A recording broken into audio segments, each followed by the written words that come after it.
Hello. Today, Istanbul Aydın University Blockchain Talks, where we have a very important speaker.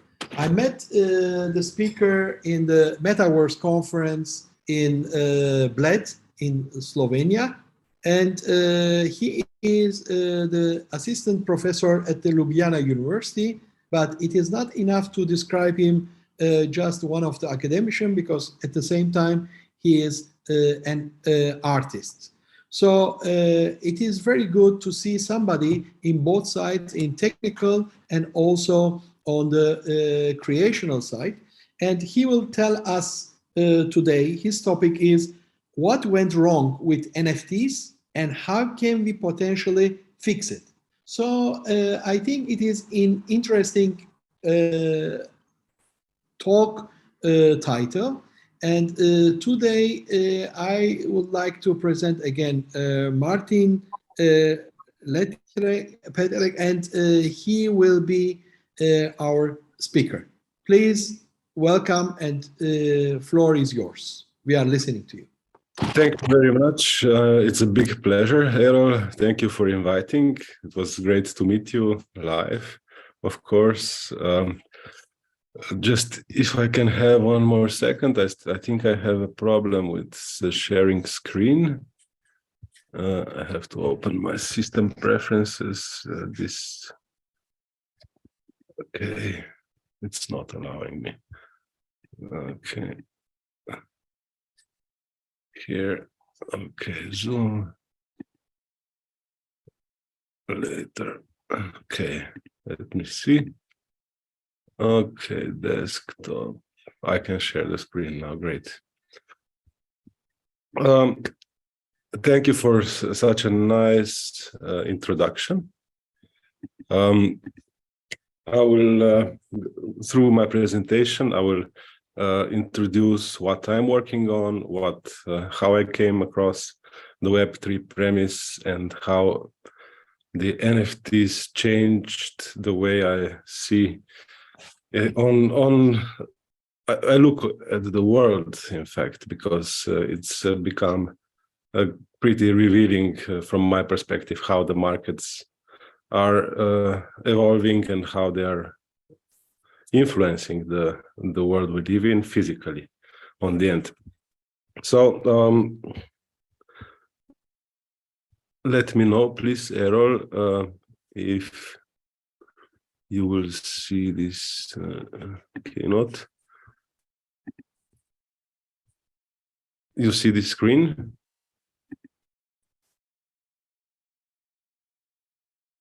Erol, I can't hear you. Yes, we can see it. Okay, great. And now do you see that? Sorry. Now, do you see the presentation? Full screen? Very well. Yes. Full page. Okay, so to start, I'm very interested in artist role in general, because I come from the background of graphic design and illustration and art, of course. I was studying high school in Ljubljana, graphic design, and then, of course, the most obvious and most concentrated idea I had around what I want to do in my life went in the same direction. So I finished my studies in the Academy of Fine Arts and Design Ljubljana. I did my thesis in deconstruction, in deconstruction of typography, which you can see on the background. It's just a slide of the book that I produced for my thesis, and for that I got an award, the highest academic award that you can get for student work in Slovenia, Petric award, that brought me to this position of assistant, and of course a lot of other work. I'm working in the field for around 17 years right now. I'm doing 17 years of research constantly of the field of graphic design, typography, illustration,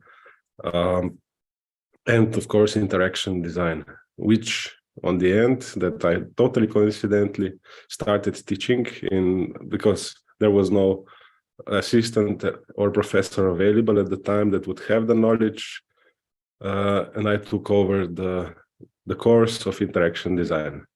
When I dug into it, let's say 2019-20, on the passage, I started to notice a lot of new paradigms, including, of course, Web3. And yes, then the story slowly started, right? I fell into the wormhole of all the information, as I normally do, through the books or through through different texts on the internet, and try to navigate through all of these existing cyberspaces, metaverses, and so on. And this wormhole fastly became one of my biggest exploration areas, so to say. So I started to explore. I started to, I don't know, this is one of my just site-specific graffiti. There was a little pot on the corridor somewhere outside in Matera, south of Italy, and of course I wanted to put some water on it. That's a clear message of how I want to cynically, a little bit cynically and a little bit humorously communicate a couple of things. This is the expression that I've evolved through my work, and I want to, of course, I'm proceeding with this manner. So maybe you will see in the future of presentation that I take a lot of things as a joke, but I take them very seriously at the same time, and I have a lot of fun working this. Right, through this kind of exploration, I love to also critique some stuff. Right. Okay, there was a moment last year around I don't know when was it, in the autumn, that my professor, dear friend Antonio Erol from the south of Italy, came for a visit, and we had a big discussion about the topic of NFTs, the merge of Web3 and the big paradigms. And he just said, okay, look, I'm an old artist. I know a couple of things. I was one of the first on the internet. And what I would do, I would just put a transparent pixel on the blockchain as an NFT, as my artwork, right? This was his marvelous idea, and I said, okay, that's brilliant, right? Let's do it. I will help you. You just make a website where you claim on your domain what's up, right? And I just tweaked it a little bit. Just said, okay, put this certified original down there, so it can be a little bit of a joke, so not everybody believes it, and so on. And we put it for €1 million on sale somewhere on Cardano, because we didn't want to sell it, right? This was a little bit transparent pixel. He built a story around it, like a transparent pixel was a building block of everything visual that we see on the internet, because if you didn't have the transparent pixel at the time of graphic design, of building websites, you couldn't expand the cells because they were limited in the dimension, right? You couldn't make them dynamic enough, and it was a brilliant idea. So the shortest code of GIF, fake alpha pixel, we just minted, and okay, that was the story.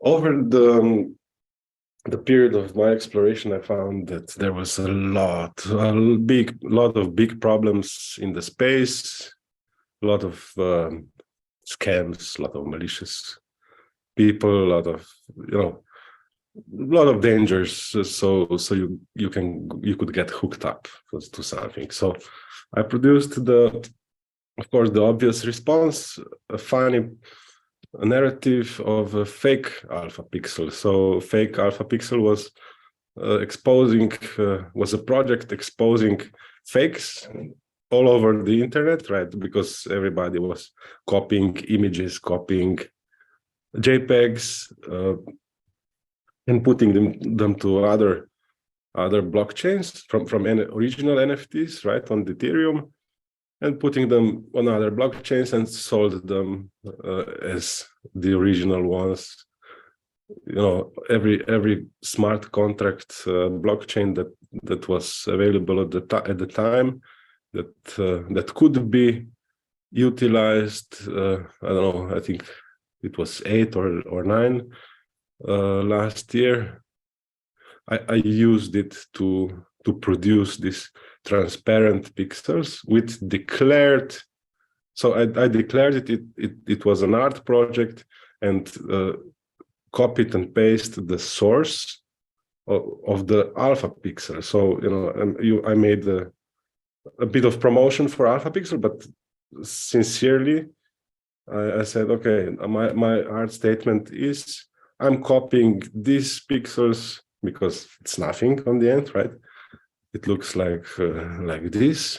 So when you open the gallery, you just see nothing. If you see the cross in the corner, this is the view of the alpha pixel, the fake alpha pixel, right? And I distributed them on those blockchains, codeless. It was my just UX experiment. It was crazy hard, of course, at the time, because there was no marketplaces that supported minting directly. Well, some of them did, but it was a big hassle. On the end, I produced a physical exhibition with the reason. The only goal was, of course, to validate and let's say verify the artwork of fake alpha pixel project, conceptual work of art, totally postmodern, of course, but to verify it in the physical space and then send the information back on Twitter and on social media. So I produced funny works like fake alpha pixel on paper. This one is just a hole cut in the crushed piece of paper and put into frame so you could see through it.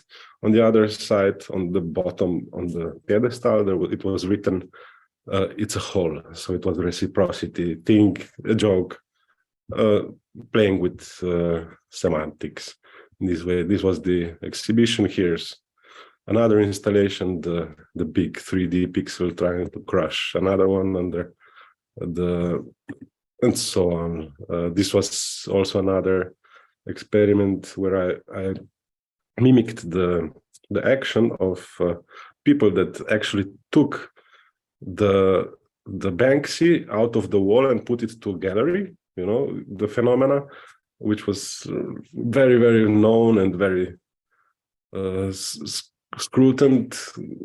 You know, if you take the street art piece to a gallery, that doesn't really make sense and it destroys the artwork and its meaning, right? So I glued the phone on the dead phone on the wall. I cut dead pixels out of it and put it on display in gallery. So this was my response on the actions that they did to Banksy's works. So, and the other one was not ready-made, but ready, how I call it, ready there, because if of course you are familiar with the ready-made concept of Duchamp and so on, I found a beautiful two beautiful hammers when I put the exhibition on, and they were from Alpha Tools, you know. So I called one fake alpha pixel maker, because when you hit it, right, it makes a square in the wall or somewhere else. It's a force that produces fake alpha pixels, which are transparent on the end. Just another semantic joke. This was the fake alpha pixel on canvas, burn mode, so you could literally, nobody did burn it because you had everything settled down there under the canvas where it was printed, the print screen of burn on Binance Smart Chain of one of the fake alpha pixels. And I prepared all the situation here so the viewers could come, take the lighter on the floor, burn everything up, and the gallery would go, right? It's quite a renowned gallery, by the way, Galleria Gallery. So when I'm thinking, what I did was try to put a critique out there with some kind of visual narrative, visual message to the public, right? And of course, because I'm working in the responsibility of visual communication for a long time, I'm a big fan of responsibility in, of course, not a fan, I'm also a big critic of responsibility in advertising, because it's a big issue. It was. My friend and I were discussing this, let's say, 12 years ago already, and then after, with the whole advertising festivals and everything, it became a bit more popular. So I joined a couple of Web3 projects. I'm a co-founder of Cherify Art, which is we are building a crowdfunding platform with Web3 for social impact projects that are not just social, also nature preserving, conserving. We're focusing on good impact on the world as holistic intention. We will be launching very fast, and I joined the Forest Hero Club as an artist. We plan to plant 1 million trees with NFTs, which is not a lot, but during the way I think we will manage to plant them more, like 10 million is optimistic or even more goal. And the company behind it is really already planting trees. They planted like 600,000 trees already just by selling bracelets. Big nice concept, and the beautiful idea. And I think it's very how I call it,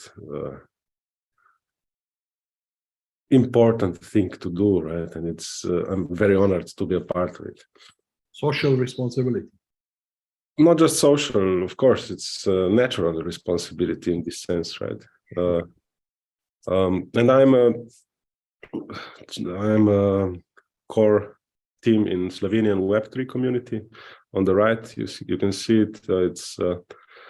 We are organizing events, doing stuff around Web3, making networking, different stuff, and I love it because we're I'm working with a lot of young people, and they're really into it, and I gained a lot of experience, gained a lot of knowledge with them, through them, and we've explored a lot of things together. And of course, I do a lot of lectures besides that.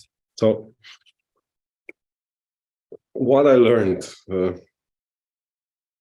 through the Web3 journey, that was a roller coaster, of course, of 2 and something more years. There were a couple of really important things, right? There's obviously the first one, that there are a lot of malicious players in the space, because it's Wild West, right? But there's a lot of invention in artistic media related to the blockchain technology. Generative art, for case, there were a lot of beautiful cases, especially, I think, first of them that became, of course, really popular was CryptoPunks, right? That was proof of concept. And I think it's art. It's not collectionism, right? It's not collection in sense of the first steps, right? Of course, it became collection afterwards, and it built all the collection concept right around it. But there is 99% of crap that it's not really good, right? Also from an artistic perspective, most of collections are just hilarious, right? This is a big problem also. Majority of traditional artists mostly avoid or hate the crypto community for obvious reasons, because they may someday, I don't know, invest something on the top of the bull run, and they bought an all-time high, and they said, "Wow, this really is not good. This, is just a big loss or something," or they were scammed, or they have general predisposition of crypto as bad because it's premises. But a lot of gallerists, artists, and very, very close, I don't know how to say it, but maybe some logistic services connected to galleries or some specific sectors of museums are already doing a lot of stuff in Web3. And it's a game of selling your social value. What I found out also is the market is the same, just the audience is a little bit different, right? And it takes, on the long term, if you know somebody, even through Discord, even through social media, Twitter, whatever, you have to make a connection to, as an artist, right, to sell something if you're trying to live out of it, right? Which is on the end where everybody has to do it, right? Yeah, it's offering a great networking platform, because all the crypto community and all the blockchain community, in a sense, like you, Erol, right, is very open. It's very sweethearted, it's everybody, come on, let's speak about stuff, right? No matter, it's like us artists, we want to speak with everybody from all the spectrum of social ladder, right? Doesn't matter for us. It's the same here, right? I can see a big similarity of the two ideas. So yeah, and if you have connections, so because of the networking platform, if you have connections, you can achieve the snowball effect that will build, right, your recognition faster than in Web3. This is my view on it, right? I don't know if it's true. But I can see a couple of cases that have succeeded in this way, right? Mm-hmm. This is another statement that I think it's quite true, right? In the real world also, right? So the biggest amount of capital is just concentrated in the smallest amount of people. Also here, the thing is really early adopter oriented, right? So who comes first, gets the most. And this has a big impact. Web3, like blockchain, of course, like crypto, like all the markets, S&P, whatever. But at least it's transparent. Okay, the blockchain's transparency is one of the really great things that you can, as an artist, follow your work, see where it's going, at least, because but also this is changing, right? There are, let's say, what was it, the one protocol that made the the contract with Meta. I think it was Oasis. They are presenting the private blockchains to the crypto markets so they can be hidden and so on. It's a lot of solutions that are already going different direction, and of course trying to move this transparency away. Right? Web3 is a platform for experimenting with business models that would usually become too expensive using traditional markets. Why this is important? It's important because of the source of a lot of these big whale wallets that hold a lot of something, Bitcoin, Ethereum, whatever, got it almost for free, right? And they can play with it, even if it has value on the end, right? But it doesn't cost them a lot or nothing, right? This is very important. It's a big playground. There's a lot of grants, but they're hard to get. It's not that simple. Even if you have a big idea, really good business idea, like I don't know, with Cherify Art, we're trying to roll the project, but we're doing it pro bono because we're so altruistic and we want to do it because we see a big potential and we won social impact award with it. But it's hard to get grants, even though, right, you have this kind of background. So organically grown digital value systems based on memetic values. This is, I think, very complex idea, but when you figure out what Bitcoin is, what Dogecoin was and is, right? And when you get the memetic value to the level of NFT, right, which is a real thing, then you can maybe try to see where this is going, right? It's growing fast. The Web3 is like a rocket, right? There's so much interest, so much people working in the space right now that just it's become too complex. It's too big of a problem, and it's too big of a problem also from the UX perspective, because we were with Web2 we were combating with UX already, and now Web3 it adds additional layers of the complexity and dispersity and decentralization, and it's hard to navigate. It's really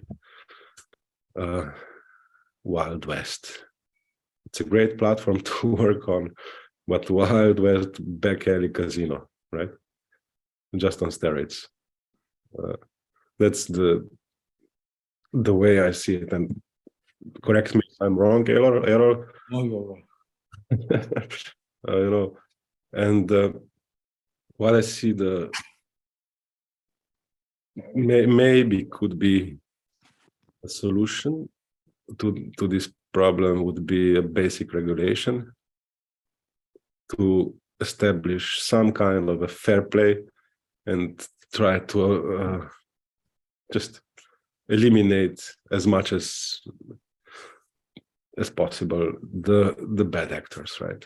So here we come to responsibility and accountability, right? Who's accountable for what happens? That's, even if it's, let's say, okay, crypto is a play money, but people really lost fortunes on it, right? They took loans, they lost houses, lost a lot of real life things on it. So it's not fun anymore, right? It was fun 10 years ago because it was not really worth and not possible to just trade it.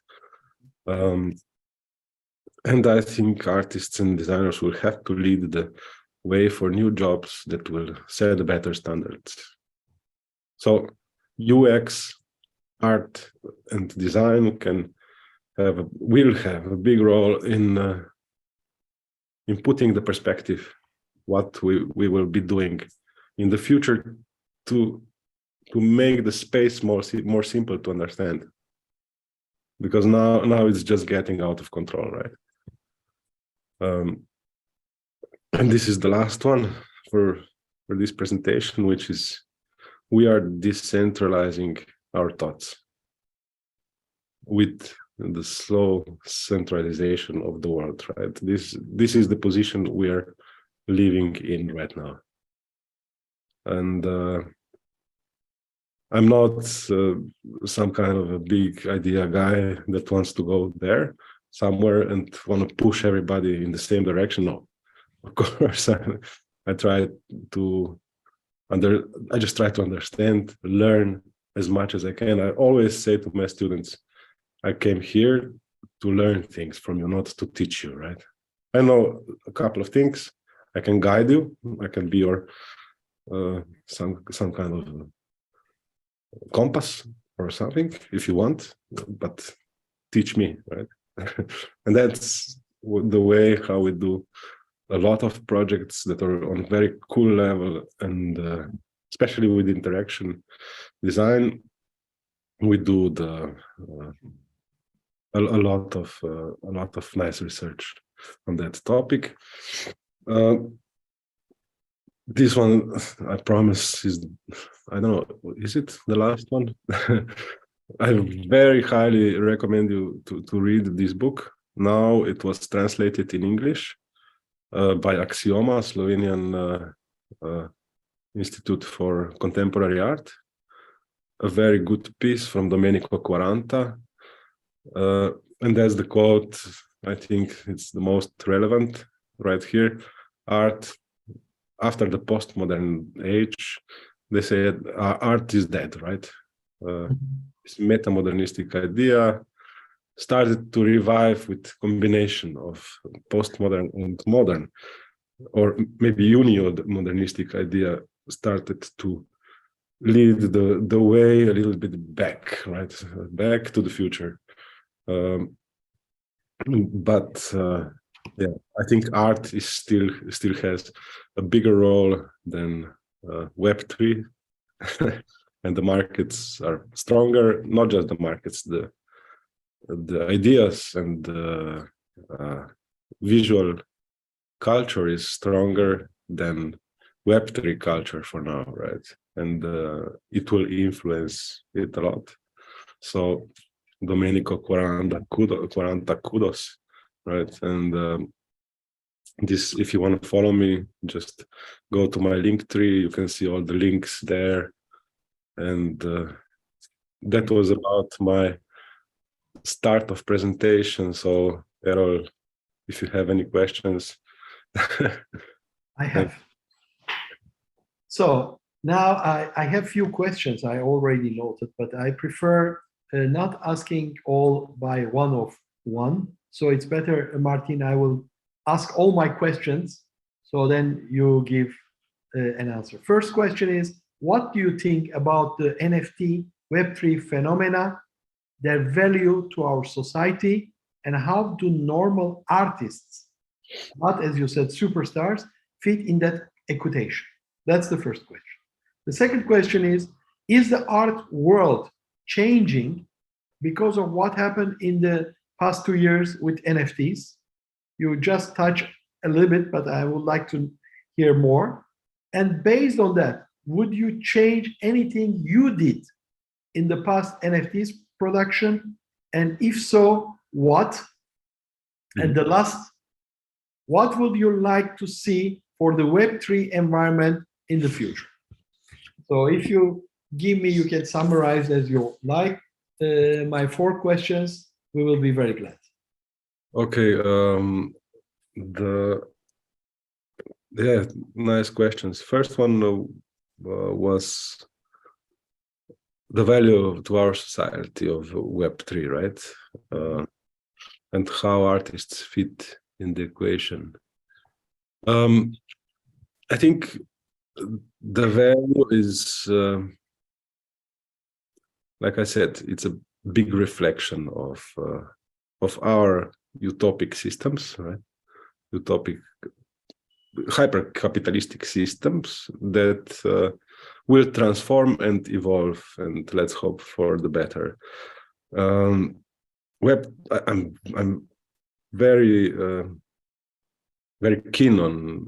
I love the idea of Web3, even though it evolved from crypto itself, which has a lot of problems philosophically, but I think it could be one of the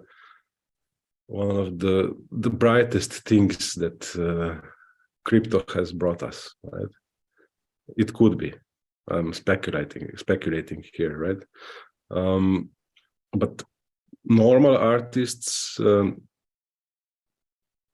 don't know. It's hard to say. I think they will have to adopt slowly, and the big question also here is how will we build the systems for the future? Okay, you have OpenSea that works very simple, but people still don't understand. Well, don't use hardware, not hardware, not software wallets, right? So they're not acquainted with the basics usually, right? A lot of artists don't know what that is, right? And it will be a big process that until we onboard all these people. But I think more artists that are in the space, I think more, of course, what the crypto did with NFTs, it brought a lot of artists followers, right, from the real life.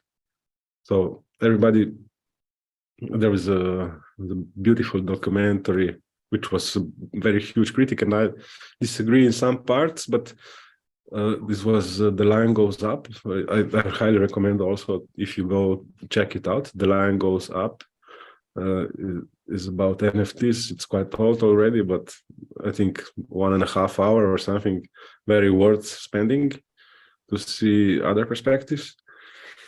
And the normal artists have opportunity, a big opportunity with the quality work. I think quality standards are still getting or have to be established for the new kind of arts, right? Because we're past some people are still in modernism, right? Some people are in postmodernism, some people are past postmodernism, and so on. But or hyperrealism, whatever. I think if you are unknown artist, you have to strive for the best quality that you can do, right? And I think that was you mentioned what I would change with my work in the history, right? That was the thing that I would change, right? I was just going in as I don't know, just mindless. Let's try it. Let's just put some stuff, right, and let's see where we're going with some tests of collections, something. I put some illustrations. Of course, there was quite a lot of quality work, but I didn't pay attention too much on some of my critics because they were quite important to me. I put them to different marketplaces that were different projects, but I didn't pay attention too much on the quality of that work because it could have much bigger influence on the end, right? Mm-hmm. I would change this with my work, and but in general, I wouldn't change my philosophy and my idea because artists, we are here to just show with the finger, right? Look at this. I think this is not quite right. Let's try to poke or try to move a little bit. Something will happen. To try to warn maybe of imbalances, injustice in society, right? What was the one? Yeah, about the art world. You asked me something about the art world. I think it's not really changing, right? It's just adapting to technology. Art has changed dramatically over the past 40 years with computer art, computer science, or even more, maybe 50 years. Now is maybe time that it can really get some value in sense of financial valuation, right? Some parts that were like digital art that couldn't have any platform or somewhere to live, it didn't have any physical form, didn't have nothing, now can be somehow evaluated, and artists and art world is very well aware of that, right? But still, art itself derives, or maybe from the Impressionism era on, art itself derives on creating difference, and after that creating some kind of a mimetic value, which was adopted by these ideas that I spoke before. And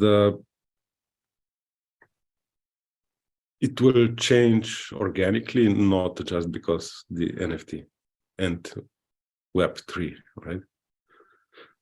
Phenomena. The future, I would like to see a better place, maybe. It's already showing. Yesterday, I coincidentally read the tweet on the OpenSea. They're starting to hunt the wallets with stolen NFTs, which is, wow, great. I just figured out also yesterday that my couple of my NFTs on Magic Eden, the Solana biggest marketplace, were stolen by I don't know who, right? Was some exploit, and you can't do anything about it on the end, right? And that's a progress. So if we can get tools to get the space, a little bit fairer, a little bit more, I don't know, responsible, accountable, like I said, that I think it has a bright future. But if not, then we just go downtrend, right? It's not just about art. I'm talking about art sector here, let's say one-of-ones, NFTs that are artworks, not collections, not utility tokens, not souvenirs, not touristic or some kind of other utilities that are many, right, in NFTs or metaverse or whatever, just specifically art. And I think this is a very, very important moment if something will happen for the better, especially in this bear market in general, because it gives a lot of developers and creators more time to develop it seriously, right? I think it can have a bright future, right? This is my view. Did I answer everything? Yeah. Questions? Thank you. Do we ask the public if somebody? No, there is not. So I just wanted to ask the questions also. It is not raised. So I think today Martin Petric from Slovenia, from University of Ljubljana, enlightened us with his knowledge on Web3 and NFTs. So we are very glad to have you as a speaker at Istanbul Aydın University Blockchain Talks webinar. And I hope, Martin, our cooperation with you from then a speaker will be more in the future. As you said, it will be a type of cooperation unit on the blockchain with NFTs, metaverse, and we will keep you always in our mind. And we are really very thankful to be our guest speaker today, Martin Petric. Thank you very much. Thank you, Erol. It was a big honor and big pleasure to speak with you. And I will also have you in mind if something, if I have some crazy ideas, something prolific to work on together. Thank you very much. Sure. You need always to do innovations, to do new things. You need a madness. So if you don't have the madness, there is no love. Exactly. So I think our philosophy should be not like everyone, they see the things and they ask why. We should we should dream the things which is not exist and ask why not. Thank you very much. Thank you very much, Erol. It was a big pleasure. Thank you. See you soon. See you soon.